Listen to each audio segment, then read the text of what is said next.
Hello and welcome to Good Evening Britain, a Force for Good's weekly show coming to you live from our studios here in the heart of the great British city of Glasgow. With me, your host, Alistair McConnachie.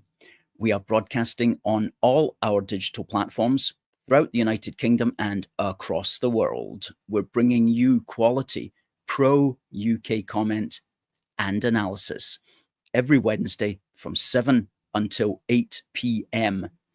on Facebook, on YouTube, on X, and also on TikTok. Folks, please do send in your greetings. Please do send in your comments. Please do send in your questions. And we've got a new little gizmo if you see on Twitter and Facebook and YouTube. We've got the comments scrolling up the side of the screen as you type them. So that's an extra incentive, folks, for you to write a comment to us. You get to see them on the screen as well. And we'll also be able to, as normal, read them out and bring them up for you. But please do, if you can, now's the time to repost this. Now's the time to share it on Facebook. Now's the time to like it on Twitter and on YouTube and on Facebook, because if you do that at the start of the program, it gets the social platforms understanding that something's happening over on this side of the internet. So let's tell the rest of the world about it. So please get sharing, get thumbs up, get commenting, folks, and let's get this heard. And we've got a great show. Very excited about our show tonight, because at the bottom of the hour at 7:30, we've got Luca Johnson coming on. Now, Luca's been on our program several times before. We're very pleased to note that he's now working with a very prestigious company called the Lotus Eaters. Many of you will have heard of them. No doubt he'll be telling us a bit about that. But he's going to be our guest at 7:30, and we're going to be talking to him about the state of the nation. And he's always got something to say in his very eloquent and educated manner. So that's something to look out for at the bottom of the hour. Between now and then, there's two major things I want to talk about. One of them is an upcoming Anti-Reform Party Summit. Yes, another one that's going to be held in Glasgow, not this Saturday, but the Saturday following, on the 31st, and that's going to be the usual assembled group of suspects who are going to be talking their usual nonsense. But we're going to be looking at that, and we're going to be looking at one or two of the people who are going to be talking there, and we're going to be pointing out they're getting paid by us, the British taxpayer. The organizations that they work for, the organizations that pay their salary, we, the British taxpayer, fund them through largely Scottish executive grants, as well as British government grants directly and indirectly. So we've got the state of play where there are people organizing against a democratic political party to try to stop them standing or to try to scupper their chances, yet we all are paying for these people to campaign to do that. That's an absolute outrage. We're here first with the story. As always, we'll be talking to you about that. Before that, I want to speak about the absurdity that over 1/3 of the world's population can vote in the United Kingdom if they only but get here. That's a long-running, again, campaign of ours. We're going to be talking more about it tonight. So look out for that. Let's say hello to some of the people whose comments you can already see on the screen there. Derek was first in. He says, good evening to Alistair and the AFFG family. Starmer sold Britain at what cost? Back into the EU. So much for voting for Brexit. Well, indeed, doesn't look good at all. But, you know, for every action, there's an equal and opposite reaction. And people notice what's going on there. And he's going to suffer with the people who voted for Brexit. So a very bad move, really, for Keir Starmer to try to cozy up to the EU, when in fact what he wants to do, if he's got any chance of getting re-elected in 2029, is indeed to take much more of a Eurosceptic approach. But for some reason, maybe he's badly advised on that particular matter. He doesn't seem to realise that's the very worst thing he could do, is to try to get back into bed with Emmanuel Macron. Debbie, good evening to unionists everywhere. Good evening to you. Paul says, good evening, everyone from the Garden of England in Kent. Now, I believe today in Kent, they are commemorating the Dunkirk evacuation, which was, let me just get my dates right on this, the 26th of May to the 4th of June 1940. So they're commemorating that today, and I believe that 66 ships, little ships as they call them, have set sail from Ramsgate in Kent in remembrance of those who went across to rescue the Allied soldiers. So that's today, but there'll be 2 or 3 other events commemorating that particular time, which was 85 years ago this coming week. Hi to Oksana and to Exiled Viking, who's cat sitting tonight, and to Derek from Armadale. Yes, it is a cool little bonus. It is a cool little bonus, as Stephen saying the Dunkirk flotillas was held up by a migrant boat. They had to wait for the boat to clear safety. You are kidding me. You are kidding me. This is the state of play we are in today, Stephen. The Dunkirk flotilla was held up by a migrant boat. They had to wait for the boat to clear safely. Oh my goodness me. Oh my goodness me. That just puts things into some kind of perspective, doesn't it, Stephen? Oh my. So, yeah.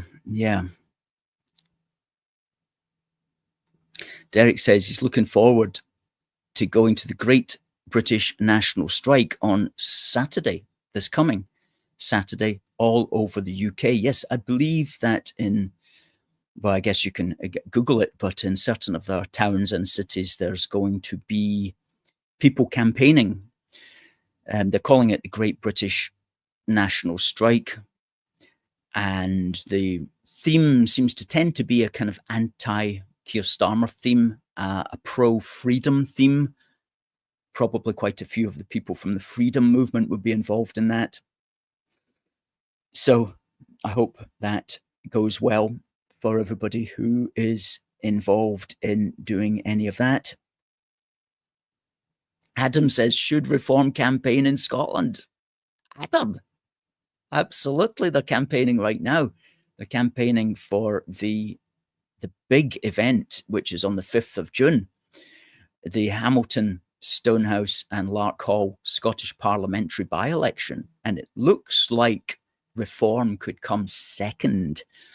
The SNP is the favourite, but the battle is between Reform and Labour. And Labour are absolutely, shall we say, getting very nervous about it, because if they were to come third and to get beaten by Reform, what would that tell us about what's going to happen at next year's Scottish election, where Reform are already projected to get about 14 seats, which would be remarkable.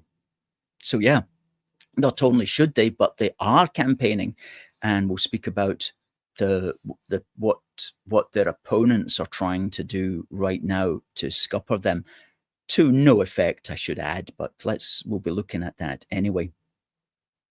Hi to Scotland Scorpion.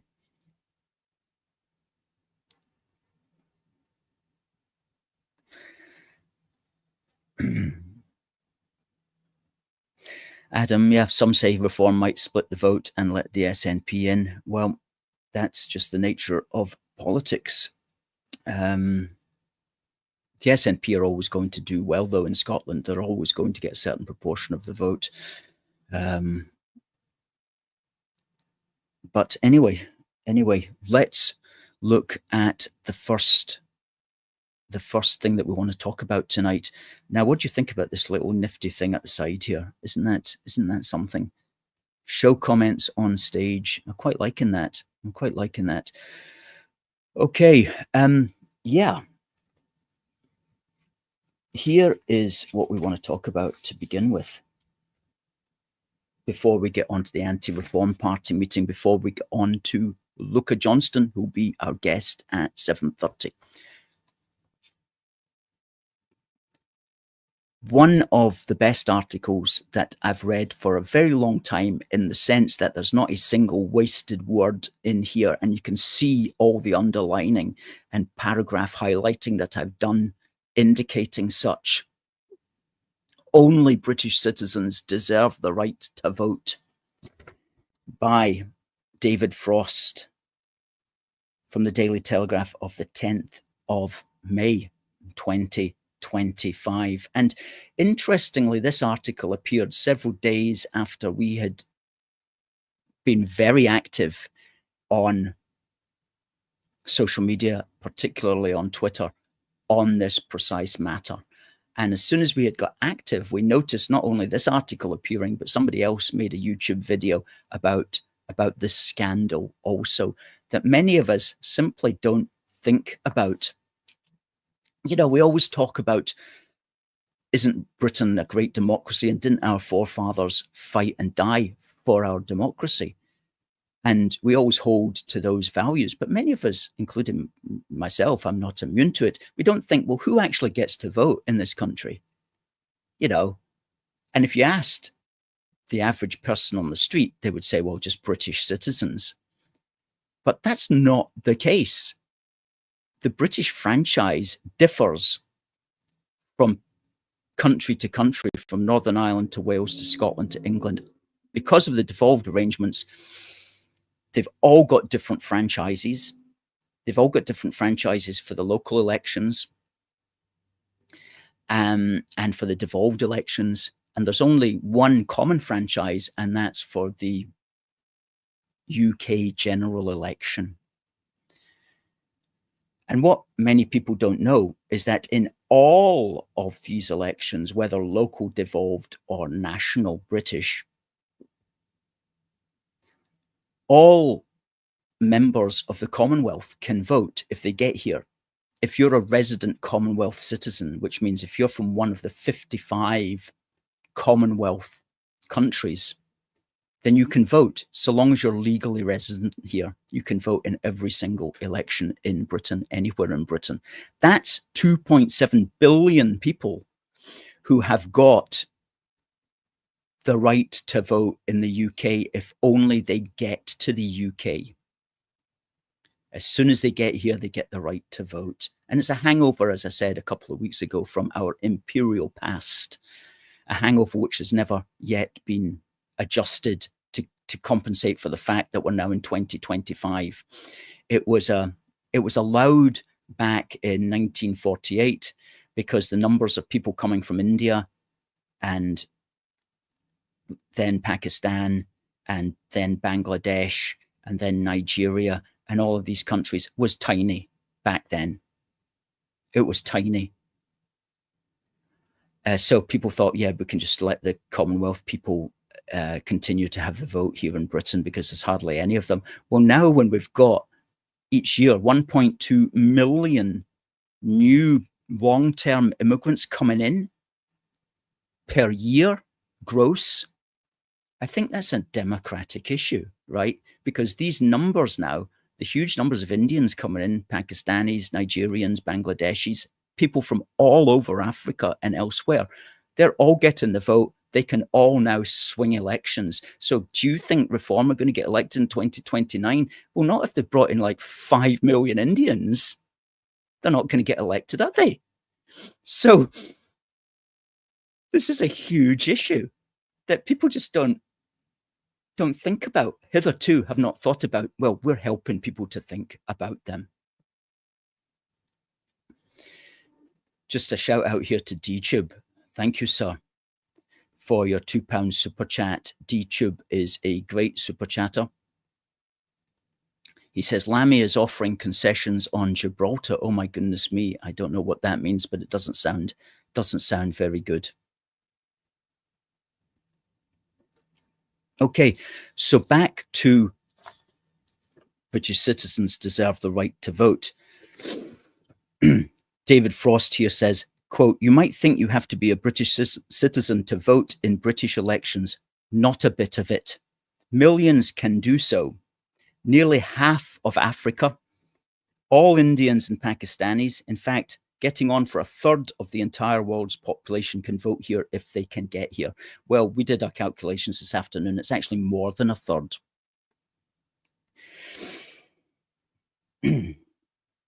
Any citizen of a Commonwealth country can vote if they are living, working, or studying here. Estimates suggest that in 2021, there were around 2 million Commonwealth citizens in the UK, most without a British passport. That's to say, most not British citizens legally. Since then, we have had another 2.5 million people net coming into the country, many from Commonwealth nations. Yes, some will be children, but it is plausible to think that between 2 and 3 million Commonwealth citizens are or could be on the electoral roll, and that number will be increasing every single year. Numbers, and this is the thing, numbers on this scale could easily start to distort electoral outcomes, especially since foreign voters will certainly be concentrated in certain areas. Well, I would go further myself, and I would say that it's already distorting electoral outcomes. When you look at many of the Labour people, for example, who got elected, many of them in certain parts of England will only have got elected as a consequence of the votes of people who are not even British citizens. He goes on here and actually says, we already see Labour MPs taking up the Gaza issue, and we now have some Tories arguing India's case in the brewing conflict with Pakistan. But how many of those whose votes they are trying to attract are British citizens at all?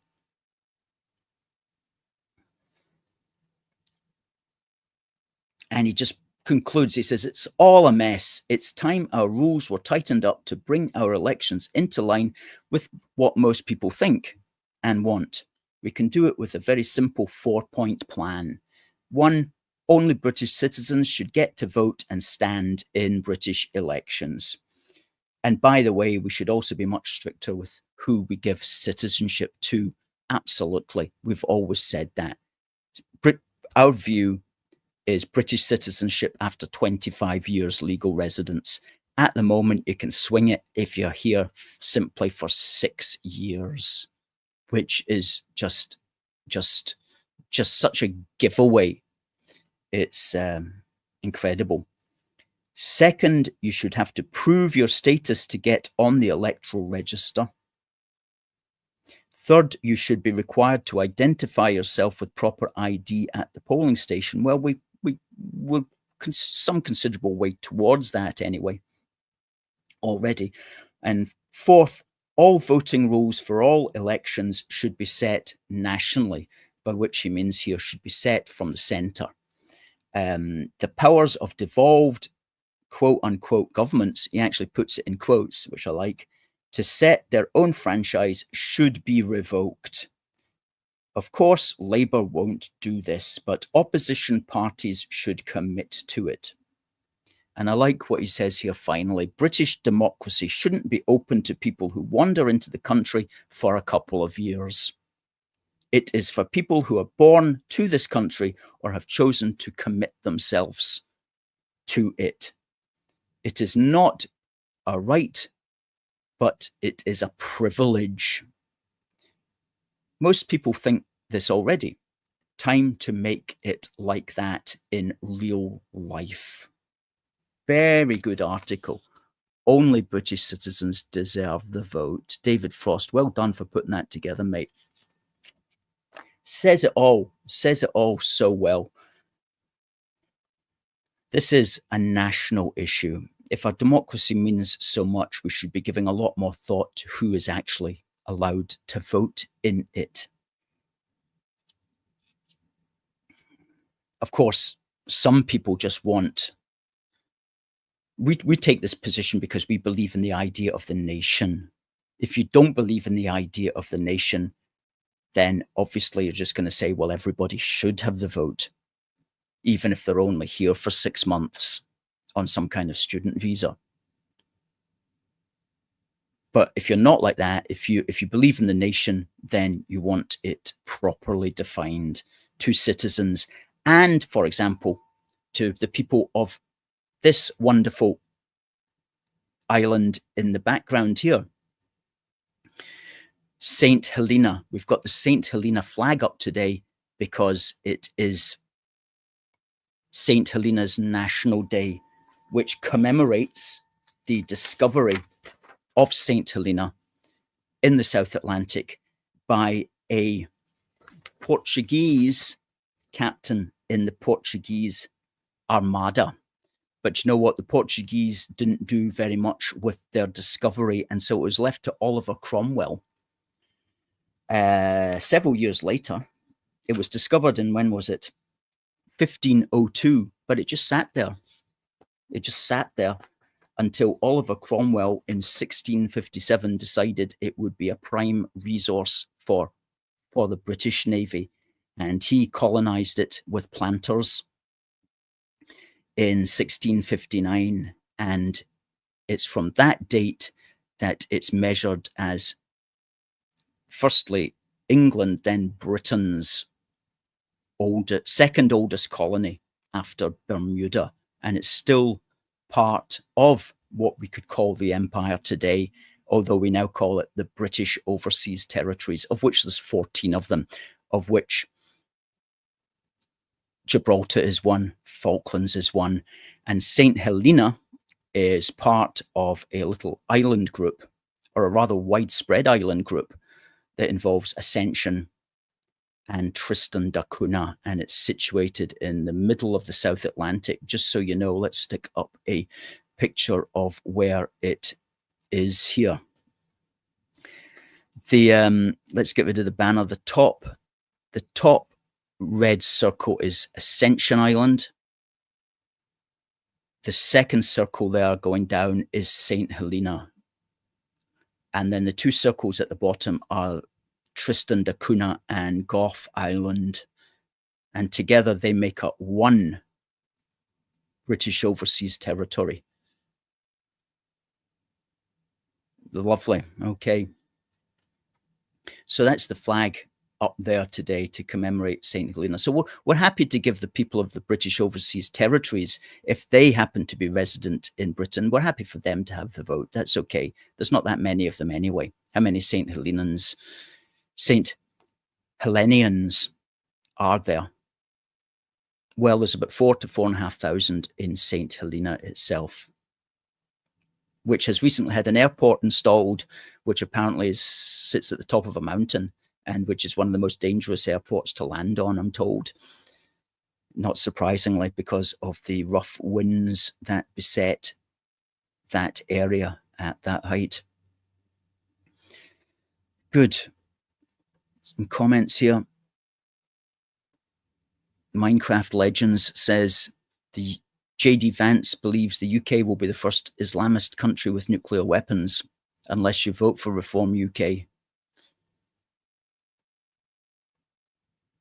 James says the SNP love migrants. They fall over them for the vote and then ask Westminster to fund them. Hello to Catherine. AR Entertainment says Scotland is broken, Scotland needs reform. And Stephen Bailey points out, that's the point. More immigrants have come to the UK since the late 1950s than all the migrants that have arrived ever. Oh, I should imagine by several times. Moogmoon says the flag should be upside down because we are in trouble. You may be right, sir.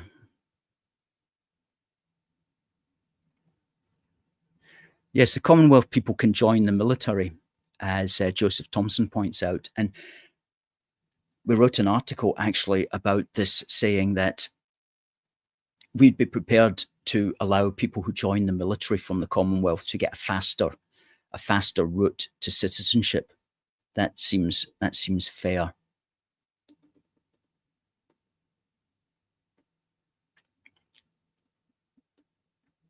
Just looking at things on TikTok. Well, goodness me, we are soon going to be speaking to our man, Luca Johnson, but I do want to flag something up very quickly. And this is an Anti-Reform Party Conference, which is coming up. It's coming up on the 31st of this month. Stop Reform 2026, organising, blah, blah, blah, blah, blah, blah. And the aim stated there, as you can see, themes of the summit: stop reform, organised to stop what they're calling here the far right making a breakthrough in the May 2026 Holyrood elections.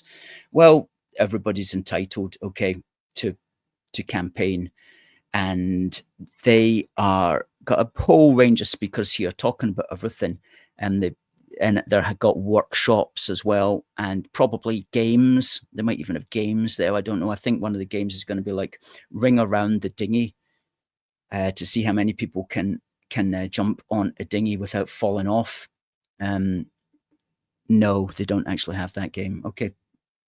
But what occurs to me here is that many of these speakers are actually people who work for organizations that are funded by the taxpayer. This guy, the Scottish Refugee Council, he's the CEO of it, Sabir Zazai. I don't know what he's on, but you can easily see here, you can easily see that Scottish Government funding of 3.6 million has been given here, will support Scottish Refugee Council's support service, blah, blah, blah, to help people access health, housing, welfare, etc. That's 3.6 million for a branch of the Scottish Refugee Council for the coming year. Okay, now the next person here from Maryhill Integration Network, Panir Aksu. Now, again, it takes you 5 minutes on the internet. You find out Maryhill Integration Network is funded by, look who, in the top there, the Scottish Government. That means they're funded by us. Now, I haven't looked in these other groups, the Community Fund, that's the National Lottery.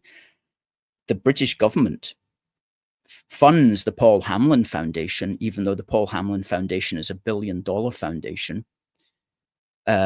So how much of the money that we've given to the Paul Hamlyn Foundation is going to the Maryhill Integration Network? Then down in the bottom there, you've got Maryhill Housing. That's the Housing Association. Now, I know that they do get money from Holyrood on a regular basis. Okay. So my point here, let's take that off for a moment. My point here is that some of these groups may be doing necessary work. For example, the Maryhill Integration Network. Perhaps there is a need to show people who happen to be living in the area what to do and how to go about stuff and so on. However, if you get funded by the Scottish Government, the least we should expect is that you don't start campaigning politically against political parties that you don't like. Okay? And if you do that, you should be defunded. Okay? If you're getting money to help refugees, that's one thing. And there may be a case that you should get some money to do that. But if you're going to take that money that we've given you to do that and campaign in your day job against registered, legitimate political parties in our democracy to try to defeat them, then that's a complete that's completely wrong. And so that has to stop. And we've written a policy on this, and let me just quickly run through it before I bring Luca on in a couple of minutes. Our defunding of NGOs and charities policy. Your group, this is what we would say if we were in power. This is what Reform UK should be saying if they get MSPs into Holyrood next year. Your group may be serving a certain purpose in, for example, helping some people with some temporary assistance to integrate locally, which may or not be part of your core mission statement. However, the red line is when your group has, or you move your group to adopt a political agenda which promotes more immigration and asylum and or actively campaigns against a restrictionist government policy on these matters, such as but not limited to campaigning in any manner for more immigration and asylum and resisting deportation. And if your group, charity or NGO is in receipt of government funding and you are engaging in this activity, then you shall be defunded entirely of such taxpayers' money with immediate effect. And it's not even controversial to say that, because from the perspective of the government, it makes no sense for it to fund groups which actively oppose its policies. And from the perspective of the group in question, it should not imagine it can bite the hand that feeds it without consequences. Okay. Now we're going to revisit that policy, and we're going to add campaigning against democratic parties at elections. That's also well out of order. So that's coming up. We're going to have, we won't be doing anything at it, but we're going to have to witness the spectacle of people who are getting paid by us to campaign against political parties that they don't like on our taxpayers' dime. What an indignity this is. What an indignity. And if Reform get any MSPs in, then I would hope that one of the things that Reform should be doing in Holyrood is looking at who's getting taxpayers' money from Holyrood and for what reasons, and actively campaigning to the extent that they can to stop it and prohibit it unless those particular guidelines are put into operation. Good. Now, folks, please do welcome our guest, Luca Johnson, a familiar face on the show, and we're delighted to have him back. Good evening, Luca. Good evening, Alistair. It's good to be with you. Great to have you back again, Luca. And we were delighted to hear that just a couple of days ago, you started a new job with a well-established media outfit called the Lotus Eaters. And yes. Would you just tell us maybe a couple of minutes just about that? What's happening with you on that? No, yeah, sure. Okay. Well, I mean, I've been a fan of the Lotus Eaters ever since they, first came about, and a fan of Carl Benjamin, the media company's founder, as he was known traditionally back in the day, when I was watching his anti-feminist videos in my college years at Sargon of Akkad on his YouTube channel. And it's just a tremendous privilege to now go there to the office, and it's been my first week this week, and they're all incredibly erudite thinkers and intellectuals, and yeah, to be there with them is a tremendous privilege, and I'm looking forward to contributing in my own way too. It sounds like a dream job for you, Luca. Is it a job? Yeah. Yes. Good. Yeah, no, Good. It is a dream. Good. Can you just explain, for the benefit of those who might be a bit confused, where did that name come from, Lotus Eaters? Yes, I can. So the Lotus Eaters is a reference from Homer's Odyssey.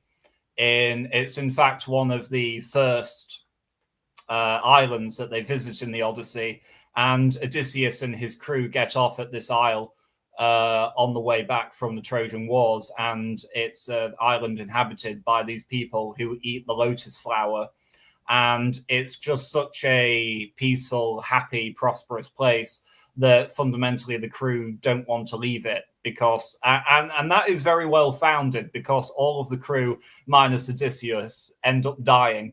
So it's it's a reference to the Odyssey, and it's really just evocative of the type of atmosphere where that Carl and the rest of the crew are trying to create, a place where you can come and, you know, seek contemplation, and which can, you know, offer some guidance against the storms and tribulations, I suppose, that we no doubt have to get back on the ship later and endure.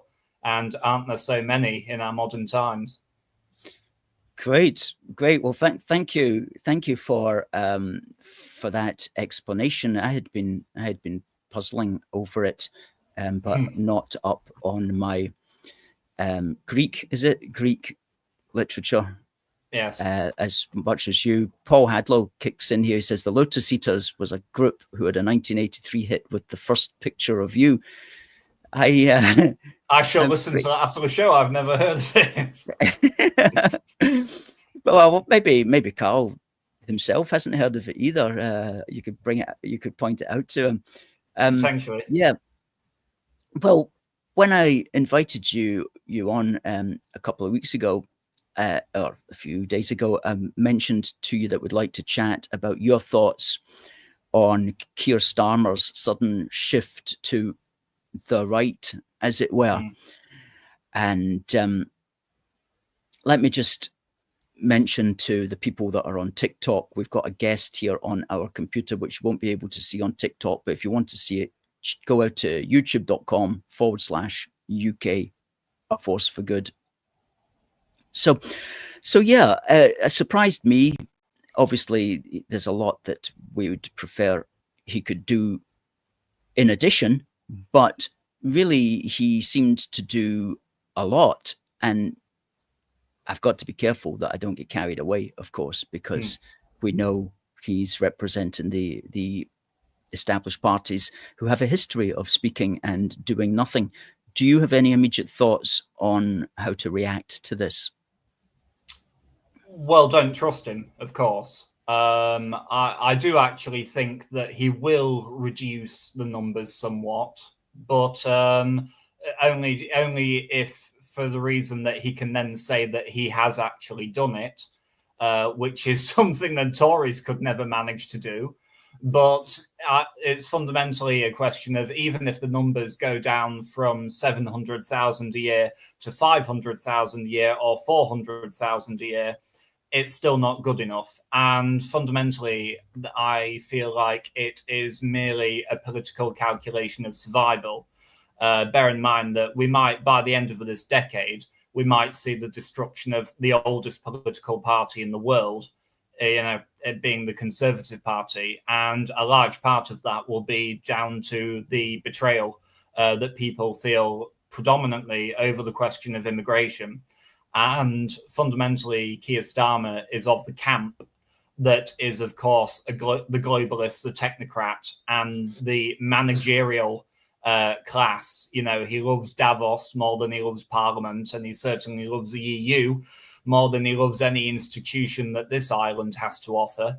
And fundamentally, the populist wave was sweeping quite powerfully across many countries in Europe, and obviously Trump had just won in America, and also Canada as well seemed poised to fall into, well, I say conservative hands, as conservative as a Canadian can get about things. But fundamentally, of course, that victory was snatched from them by Mark Carney, who just won the Canadian election, and he did so by defanging Poilievre's party by having genuinely just stronger messaging in terms of what the founding of the country is. That it was founded on British and French, peoples, and the natives as well, and all of these sorts of things. And he also said that he'd get immigration under control. And so I feel like Starmer is very much merely emulating his model on this, obviously in an attempt to outflank the party that truly feels like it's threatening right now, which is Reform. Yes, absolutely. And that could be dangerous to Reform. I agree with what you said there about the Conservative Party. I don't think there's any way back up for it now. I just don't see it at all because, well, for the reasons that we've spoken about many times before. But I just feel that it's kind of out the conversation now. I think this is it's between Labour and Reform, and will Labour deliver on anything? And they can confuse people as well. You know, they can say, yes, we got net migration down, but that doesn't mean that necessarily gross immigration is coming down. Like, net is numbers in minus numbers out. And so if 1 year you had literally nobody left, then you would have net migration of 1 million, say if there's 1 million came in. However, if that same year 1 million left, you could say, brilliant, if there's been no immigration, it's down net to net zero. There's literally no immigration. No, there's just been 1 million people have come in, but 1 million have left. So net takes no account of the size of that churn. And that churn is what causes all the social issues, the economic issues, and so on. It's like, so people can be easily misled by that net figure. And I think that's part of it as well. But yes, if he was to seemingly to bring it down from, could this be, he wouldn't have to bring it down. He wouldn't have to do very much to bring it down from what it is at the moment, which is about 800,000 net. You know, he could a little more people leaving 1 year would mean it would come down to, 700,000 or something like that, or less people leaving actually would bring it down. So it's absolutely serious for Reform, because they've got to make sure their messaging is significantly different. And at the moment, as I said last week, that white paper actually positions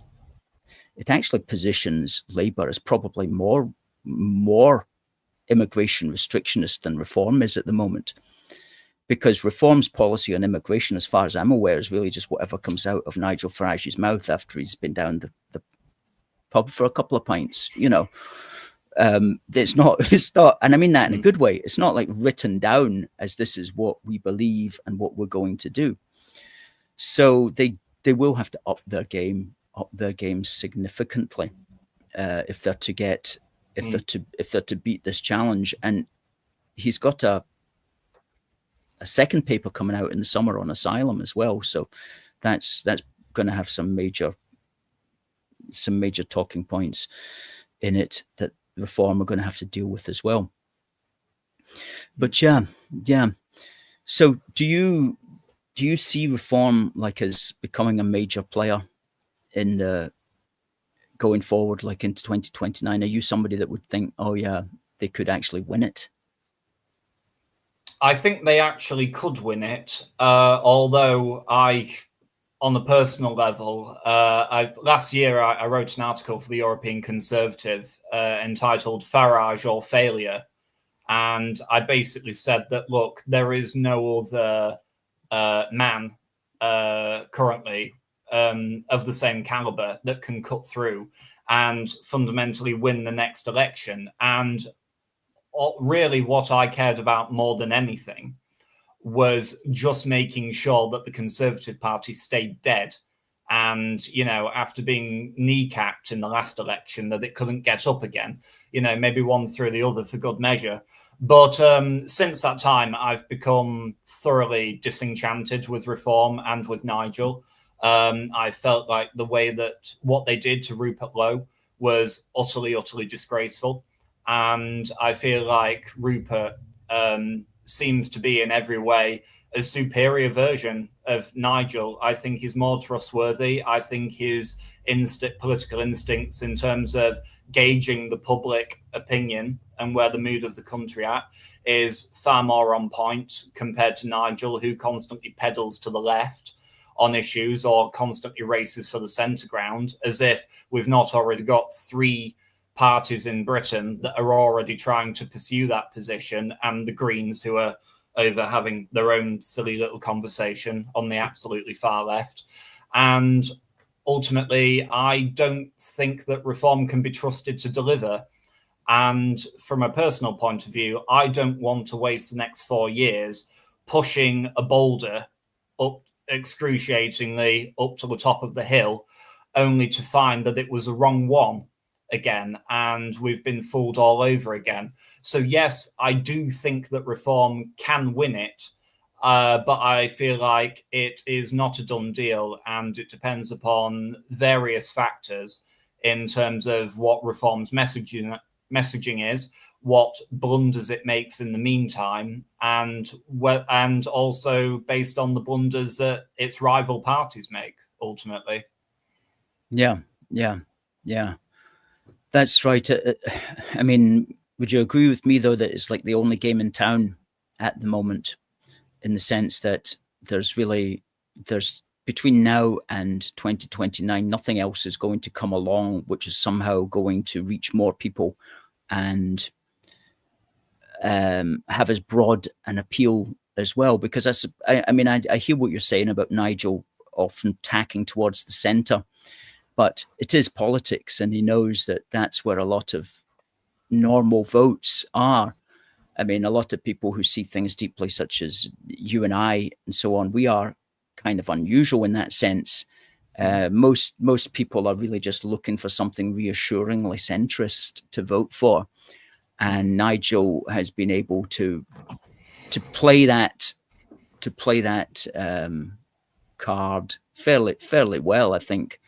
Having said that, he does need to deliver on the more serious elements, and will he have the nerve to do that? That's the question.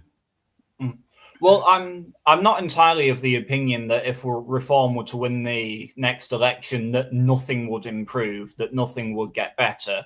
For a start, of course, we would basically see the total death of net zero, which would purely be an unbridled good.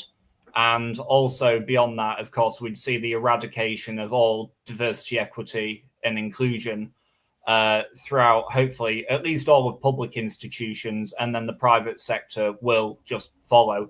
In fact, the private sector, in many ways, certainly in America, was already leading the way on getting rid of all of that gunk from the system beforehand.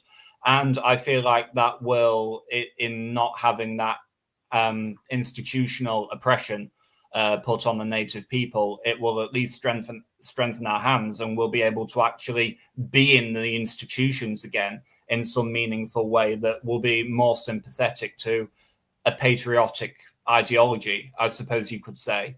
But I don't. They won't go far enough. They won't go far enough, and I wouldn't be worried about that were it not for the fact that I feel like we, even if Nigel had was prime minister for 5 years and then decided he wasn't going to run again in the election after in 2034, ultimately, because of the structure of the party, he will choose his own successor. The successor will not be chosen from the actual people who supported him and made him prime minister in the first place through the ballot. And so I feel like it will become a system very much akin to the Tory party, in which you are given the illusion of a choice and the illusion of direction, but really it's beyond your control. And I just feel like, given the stakes and the existential threat that the country faces right now, it's not good enough.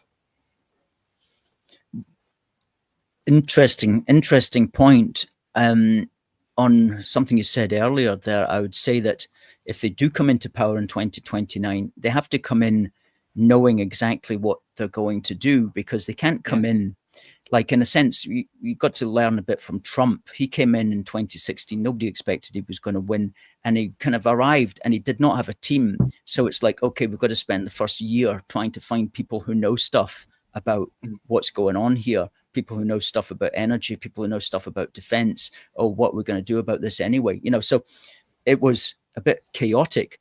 Whereas the way Reform need to be behaving at the moment is they need to say, right, we're going to have all these policies that we're going to bring in. To do that, we're going to need the people right now. We're going to need to find them. We're going to need the papers written out about how we do this, and what it is we're trying to achieve, and as a consequence, what we're going to need to do, so that on day one, they come in and they just start with the chopping block, and the building bricks, and just reshape the whole thing from the beginning, and not go in with any kind of nervousness or anything like that, but know exactly what it is that they need to do. Because I don't know if you've read this book, it's just lying here on the desk, 10 Years to Save the West. Ignore this ridiculous clickbait title. She has literally nothing to say about saving the West, but what she does talk about is her problems that she faced with the blob, which were totally insurmountable. And she had she did not have the media on her side, and she had no supporters in the party. The party were wanting the other guy. And so she just couldn't fight that.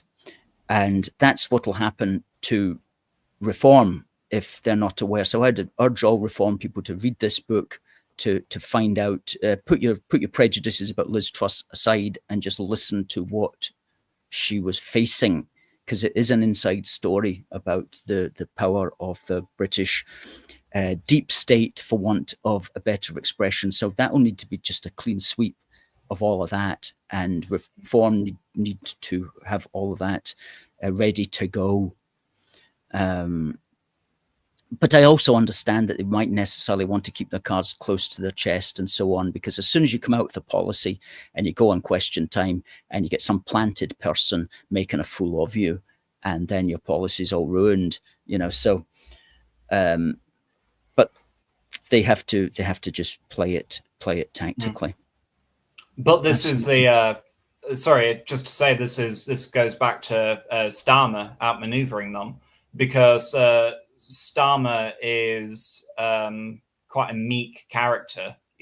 If you were to actually, put him against Nigel, you would think that Nigel was the bold one, and you would think that Starmer was a timid sort. And yet, even on the most basic issue that the vast majority of the country agree with, and indeed 99% of Reform voters agree with. I don't know what that 1% are doing with the party, but 99%, obviously want the mass deportation of all the illegals. And it's taken basically a year to get Nigel up to that bar where he's willing to say it. And he always seems to lead from the rear.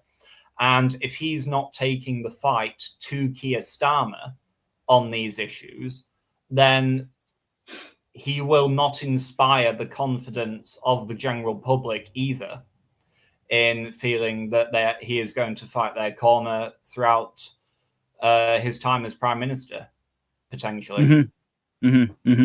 Yeah.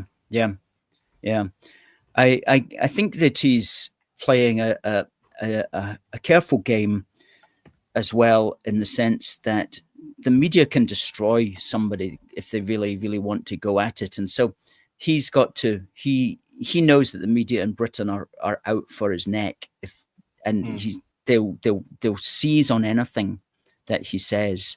And so I can understand from his perspective, I'm not approving of it, but I can understand from his perspective, him kind of soft pedaling a lot of that at this stage. And maybe when he gets into power, we'll see the real Nigel, and he'll be first on down at the docks, directing people back onto the dinghies. I don't know. Time will tell. But he's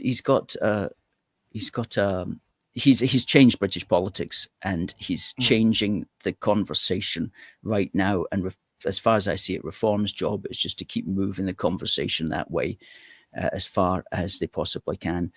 And I mentioned earlier that you mentioned about the DEI thing. Well, part of DEI, and which is one of our long-running campaigns is the extent to which we, the British taxpayers, give money to these charities, inverted commas, these NGOs, all of which are heavily politically involved in campaigning, often against government policy. The Rishi Sunak government was giving hundreds of thousands of pounds, in fact, it went into millions, to charities who were campaigning against the Rwanda deal. You know, that's money that our taxpayers' money, at least we have to pay the interest on it, to charities that were campaigning actively against his government's policy. And he was okay with that. Nobody in his whole entourage thought maybe we shouldn't be doing that. So what I'm saying to Reform, if they're listening, especially here in Scotland, is if you get people into Holyrood next year, which you probably will, make sure you're looking at the books and campaigning against giving these charities and these NGOs any kind of money now. And we're taking notes, at least I'm taking notes of all the people who are at this anti-reform meeting on the 31st in Glasgow, names and their organizations. And the Reform people, as soon as they get into Holyrood, they should be kicking up a fuss to get these organizations defunded of our taxpayers' money. Like, you have to be aggressive about this, and so you need fighters. You don't need just like gentle people. Really, this is a battle, as you know, for our existence as a nation and as largely as a people as well. And we cannot be paying money to those who wish to destroy us. Well, I trust in the Scottish spirit. The Scottish have long been formidable fighters who've always punched above their weight. And I believe that we're obviously stronger together. But even though, first and foremost, I'll always be an Englishman and I'll always love England the most. It's just the way it is. But I do think that it's actually, despite in contradiction to everything that I've said, I do think it is quite vital that Reform gain a major footing in Holyrood, because Scotland in particular has politically just gone to the dogs and is in the need of a major realignment, and Reform, certainly in Scotland, are the best tools by which to do that. Yeah. Oh, well, absolutely. And the establishment is completely panicking about this, completely panicking. Just before we wind up, we've got a really good photograph of you here, and you can just talk a bit about what's going on in this photograph. Where's that? That's you on the left-hand side there. Yeah, this is in the Lotus Eaters, one of the studios. It's a wonderful studio that we do some of the great premium content that we've got there, like Bo's terrific Epochs, his history series, and many other ones. And this is me with the two other new presenters as well, the brilliant Stephen Wolfe and a gentleman that I've only really just come to know recently, Firas Modad, who is an absolutely exceptional geopolitical analyst. And so, yeah, I've started along with them, and we're also contributing to a team, and it's a wonderful atmosphere. Absolutely. Well, it looks a perfect wee studio, and you're dressed just to fit in with that studio as well, color coordinated with that studio. Yeah. Absolutely, all part of the plan. Absolutely. And that looks like I don't know who created that flag in the background, but that might have been our man, our friend, who does those wooden flags as well from his organization. I think that might be one of his Dramatic Scotland's flags. Excellent stuff. Okay, good. Well, we're looking at the top of the hour here. Is there anything you'd like to add before you head? How often are you on the Lotus Eaters then? Oh, well, I'm in the office every day, but I expect that I'll be on average appearing on the podcast about twice a week, though those won't be consistent days. It'll be as and when the schedule suits. So, but that's all fine. That's interesting. Do the Lotus Eaters have a program a day? Well, you can catch the podcast at 1 p.m. every day. Right. Either on YouTube. Well, streamed on the Lotus Eaters website, on lotuseaters.com, and also on Rumble, where they have a channel as well. Right. Are they on YouTube? They are on YouTube. They just don't live stream the podcast on YouTube. All of the segments, from what we talk about in the day, will get put onto YouTube at a later date. So if you type in Lotus Eaters on YouTube, you'll be able to find a whole treasure hoard of content. Absolutely. I can vouch for that. Extremely good media outfit, which we need more of. I mean, we're trying to develop what we've got here at Force for Good as well, on our resources as well, and more people are looking for their news to groups like the Lotus Eaters, to A Force for Good, to this wonderful technology that we have that enables, that democratizes opinion in this way. And so well done for getting onto that. And people should follow you. If you're on X, please follow Luca at x.com/Luca_Johnston. And for those listening in the audio podcast, it's LUCA_Johnston, JOHNSON 96. Luca_Johnson 96. Excellent. Fantastic, Luca. Well, we look forward to speaking to you again. We've got a book out. We've got a book in progress at the moment. It's going to be on immigration control policies. It's going to be, I'm going to announce it now. It's going to be called Protect Our Country: Policies to Stop Mass Immigration. Volume 2 of a big book for the Union. And it's just going to be concentrated on policies, because we all know the arguments for and against, mainly against. So we're just looking at policies, serious policies, what needs to be done. And it's the sort of thing that Reform or you or anybody could take and just enact straight away. So we'll send you a copy. We'll send the Lotus Eaters a copy of that when it gets published. Sure. Thank you. For you to have a look at. So good. Okay, Luca, thank you very much. Right. And all the best with your efforts. Good night. Thank you. Take care.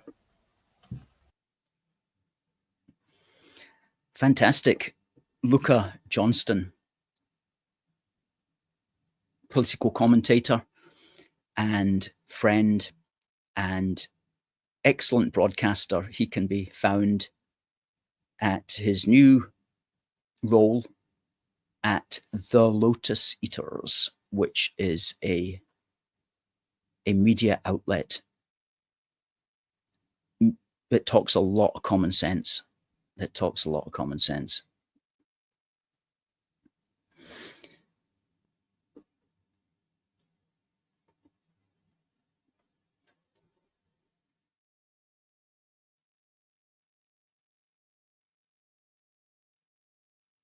So,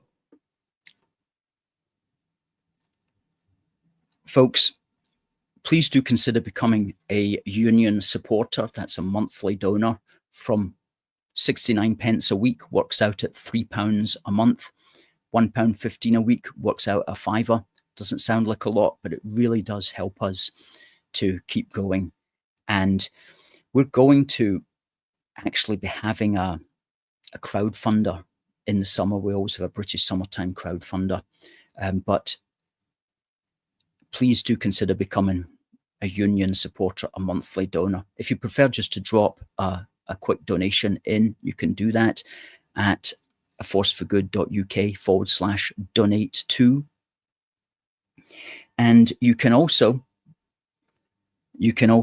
go to our shop, where you can get a wee book for the union, only a £5,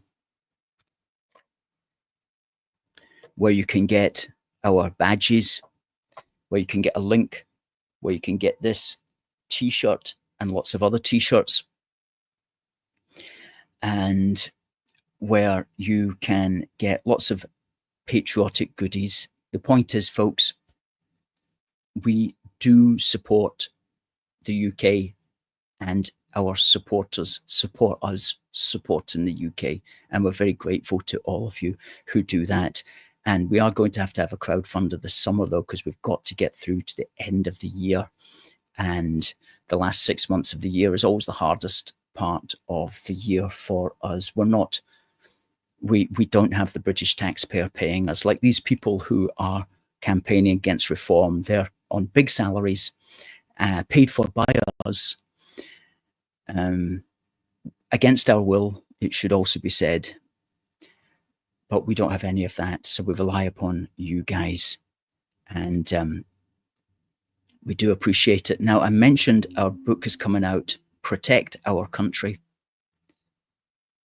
Policies to Stop Mass Immigration. We put a lot of thought into that title, and it sums up what it's all about, basically. However, it's not completed yet. I'm going to need a couple of weeks straight on it, so we're not going to be here next week. So, but bear in mind that we will be doing good work as far as getting this book ready to go. And I'm very excited about this book. It's going to be a good one. Protect our country. That's what it's all about. And we need policies to stop mass immigration. So you're going to be hearing about why we need to leave the UN Refugee Convention. You're going to be hearing about who should be getting disenfranchised, who shouldn't be getting the vote. You're going to be hearing about all sorts of things that other people can't necessarily say, but we can say it because we've got nothing to lose as far as that's concerned. So looking forward to that. Much more to talk about that as we progress into the summer. But for now, unless I have anything here in my notes to mention, it will be goodbye from me, and it will be goodbye from the AFFG team behind the camera, without whom this could not happen. And it only remains for me to say, God bless the United Kingdom, and God save the King, and see you next time.